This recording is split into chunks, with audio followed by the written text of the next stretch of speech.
आए, उन्होंने कहा कि नरेंद्र मोदी की कैबिनेट के गुजरात के एक सीनियर मंत्री हैं रूपाला साहब ने कहा कि एक देश में एक कानून रहना।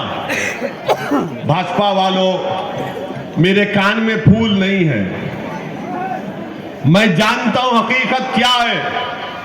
बीजेपी कहती है कि एक देश है तो एक कानून होना चाहिए।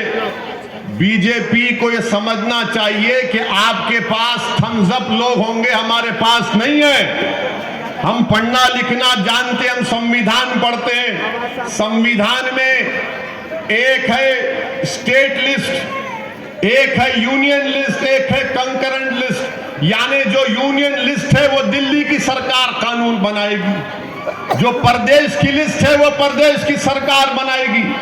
एक कंकरेंट लिस्ट होती है, अगर प्रदेश सरकार कानून बनाती है वो भी बना सकती, मगर अगर केंद्र की सरकार बनाएगी तो उसका कानून चलेगा। तो भाजपा वालों, रूपाला साहब, ये आप किसी और को जाकर ये ज्ञान दीजिए, हमको ज्ञान मत दीजिए। सीआरपीसी में, आईपीसी में कितने अमेंडमेंट होते हैं। आप बोलते हैं देश में एक कानून होना, तो चलिए क्या हिमाचल प्रदेश में कोई गुजरात का आदमी जाकर एग्रीकल्चर की जमीन खरीद सकता? नहीं खरीद सकता। क्या कोई गुजरात से निकलकर लक्षद्वीप जा सकता बगैर परमिशन के? नहीं जा सकता। क्या कोई गुजरात से निकलकर अरुणाचल प्रदेश जा सकता? नहीं जा सकता, परमिशन लेना पड़ता है। आप कहते हैं कि देश में एक कानून होना, तो क्या हमने नागालैंड, मिजोरम, सिक्किम, आंध्र प्रदेश को 371 के तहत उनको स्पेशल राइट्स नहीं दिए? बीजेपी इस पर भी कुछ नहीं बोल सकती।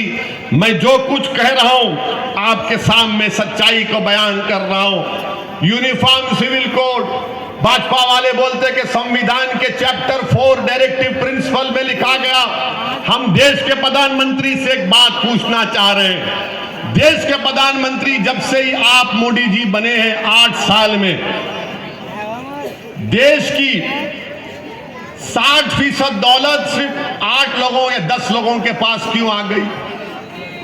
क्या संविधान की आर्टिकल 39 नहीं कहता कि देश की दौलत सबके पास रहे? मगर देश की दौलत किसके पास है? जो मोदी जी का चहीता है, जो उनका प्यारा है, वही दौलतमंद हो रहा है। देश की दौलत कहां जा रही है? गरीबी देश की जनता का मुकद्दर बन गया। नौजवान युवा का बेरोजगारी उसका मुकद्दर बन गया।